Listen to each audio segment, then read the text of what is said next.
नमस्कार साथियों, आप देख रहे हैं सरल कंप्यूटर यूट्यूब चैनल।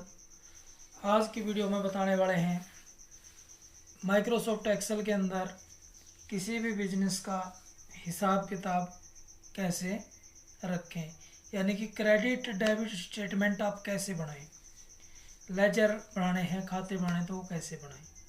तो आज की वीडियो बहुत ही खास होने वाली है। सभी साथियों से रिक्वेस्ट है कि वीडियो को स्किप न करें, पूरा देखें। तो चलिए साथियों, वीडियो शुरू करने से पहले आप लोगों से एक छोटी सी गुजारिश है। जो साथी चैनल पर नए हैं, चैनल को सब्सक्राइब करें, वीडियो अच्छी लगे तो लाइक करें, शेयर करें, कमेंट करें। तो चलिए साथियों, वीडियो शुरू करते हैं। सबसे पहले आप लोगों ने क्या कर लेना है, एक्सेल ओपन कर लेना है। माइक्रोसॉफ्ट जो एक्सेल है उसको ओपन करेंगे।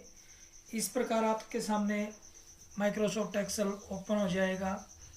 तो साथियों, आप लोगों ने देखना है एमएस एक्सेल के अंदर सीट होती हैं और सीट के अंदर कॉलम और लाइन होती है, यानी कि रो और कॉलम।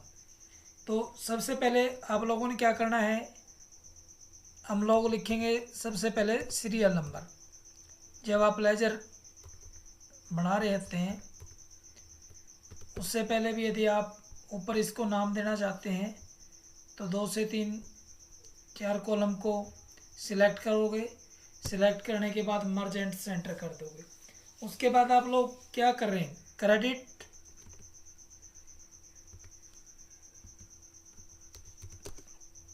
एंड डेबिट स्टेटमेंट या लेजर, यानी कि आप लोग यहाँ क्या कर रहे हैं, आपने जो भी बिजनेस चला रखा है उसका क्रेडिट और डेबिट यानी कि लेना और देने का हिसाब मेंटेन कर रहे हैं। तो सबसे पहले साथियों, आप लोगों ने क्या करना है, सीरियल नंबर, उसके बाद डेट, उसके बाद डिस्क्रिप्शन,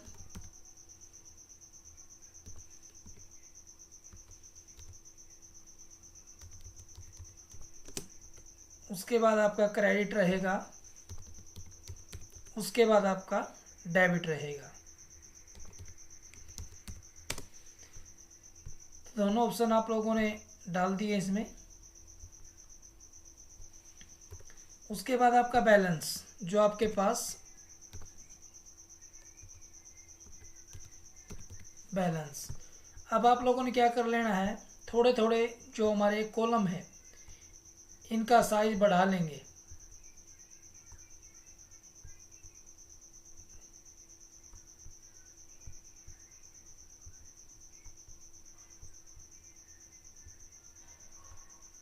इस प्रकार ये हमारा बोल्ड कर लो, थोड़ा अलग से पहचान हो जाए इसकी। साइज बढ़ाना चाहो तो यहाँ से बढ़ा सकते हैं। तो साथियों, हमने क्या करना है, सबसे पहले सीरियल नंबर डाल लेंगे। 1 और 2 लिख करो, इसको सिलेक्ट करो। यहाँ जब ब्लैक कलर का प्लस का निशान है नीचे की तरफ ले जा सकते हो। तो हमने क्या किया, 8 सीरियल नंबर ले लिए हैं। अब हमने क्या करना है, डेट डालनी है। जैसे हमने 1/4/2026 से यहाँ पर डालेंगे ओपनिंग बैलेंस।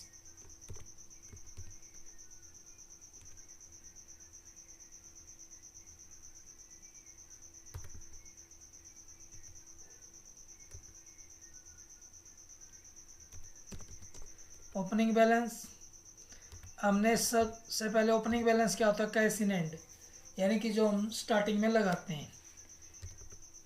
बैलेंस भी हमारे पास क्या है, 50,000 रुपये।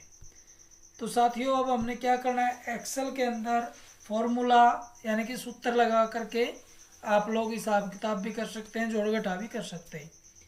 तो सबसे पहले साथियों, आप लोगों ने क्या करना है, इसके ऊपर इफ़ का एक सूत्र होता है वो लगाना है। तो एक्सेल में इफ़ ब्रैकेट शुरू, यहाँ पे एंड लिखेंगे आप। उसके बाद दोबारा से ब्रैकेट शुरू करेंगे।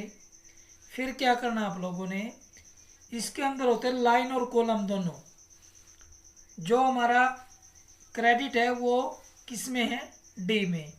तो हमारा डी की लाइन नंबर कौन सी रहेगी, 4 नंबर। तो यहाँ पे आप क्या करोगे, D4 करने के बाद इक्वल यानी कि बराबर का निशान लगाओगे, फिर कोमा शुरू और कोमा बंद करोगे, उसके बाद नीचे कोमा लगाएंगे। कोमा लगाने के बाद डेबिट किस में है हमारा, जो हमारा सीरियल नंबर 2 का डेबिट है वो E4। तो यहाँ पे क्या करेंगे, E4 करने के बाद वही इक्वल का निशान, कोमा शुरू कोमा बंद लगाएंगे, उसके बाद ब्रैकेट को बंद करेंगे। ब्रैकेट बंद करने के बाद फिर कोमा, उसके बाद हमारा जो बैलेंस है, कैश इन हैंड का जो बैलेंस है वो किसके अंदर है, F3। उसके बाद कोमा F3, उसके बाद प्लस, किसको प्लस करना है हमने, D4 को, D4। उसके बाद माइनस किसको करना है, माइनस E4 को। और अब हम क्या करेंगे, बंद करेंगे ब्रैकेट को।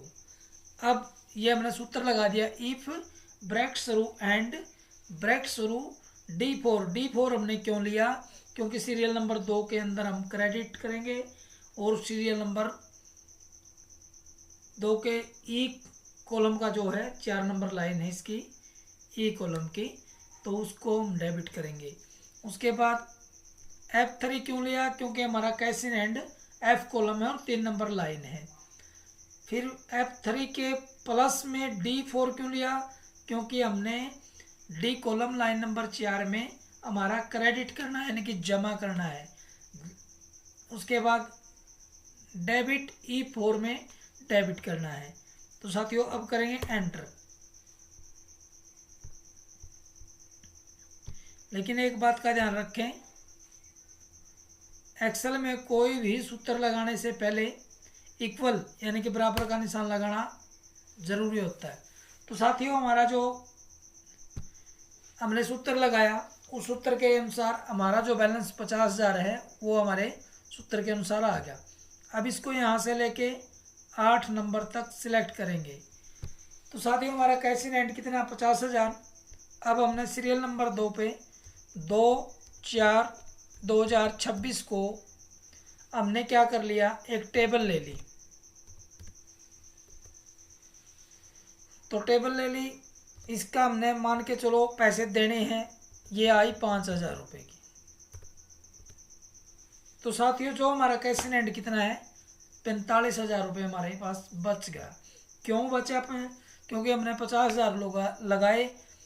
50,000 लगाने के बाद हमने 2/4/2026 को एक टेबल खरीद ली। टेबल खरीदने के बाद हमने 5,000 रुपये डेबिट कर दिए यानी कि दे दिए। तो हमारे पास कितना बच गया कैश इन हैंड, 45,000 रुपये। अब मान के चलो 3/4/2026 को हमारे पास कोई ऐसा सामान आया जिसका पैसा हमारे पास क्रेडिट हुआ।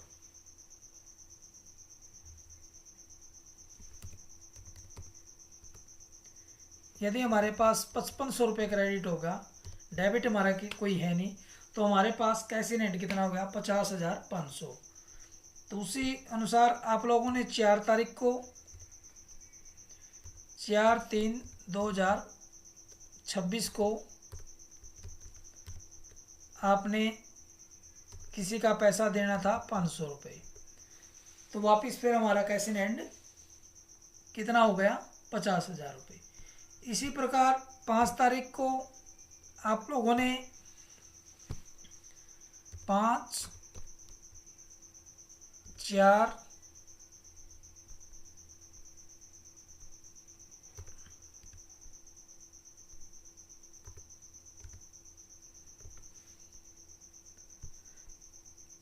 5/4/26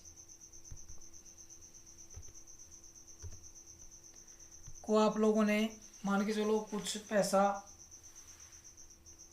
जमा कर लिया अपने अकाउंट में। यहाँ आप कुछ भी डिस्क्रिप्शन में कुछ भी दे सकते हो कि इसका कैश आ गया अपने पास, मान लो 6,000 रुपये और डेबिट हमने किसी का देना है, तो हमारे पास कैश इन हैंड क्या हुआ, 56,000 रुपये।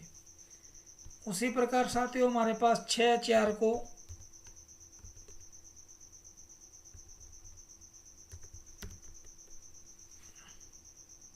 फिर हमने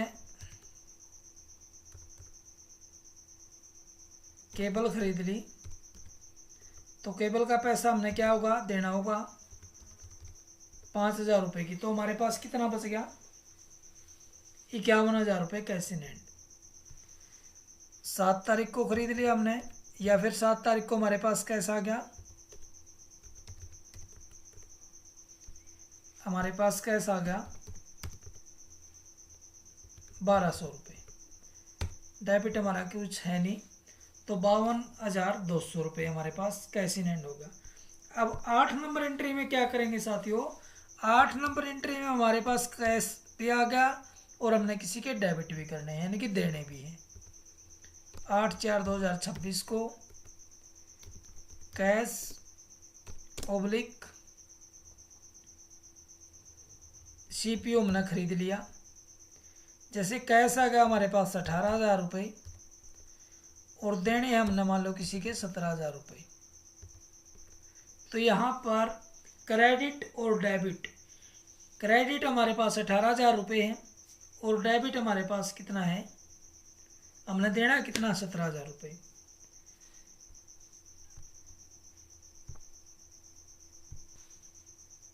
अब जैसे साथियों आप लोगों ने क्रेडिट किया 52,200 में 18,000 रुपये, तो आपका 70,200 रुपये कैश इन हैंड हो गया। लेकिन यहाँ हमने यदि 17,000 रुपये किसी के देने हैं तो यहाँ 17,000 रुपये आप दे सकते हैं। देने के बाद अपने आपके पास कैश इन हैंड 53,200 रुपये शेष बच गया।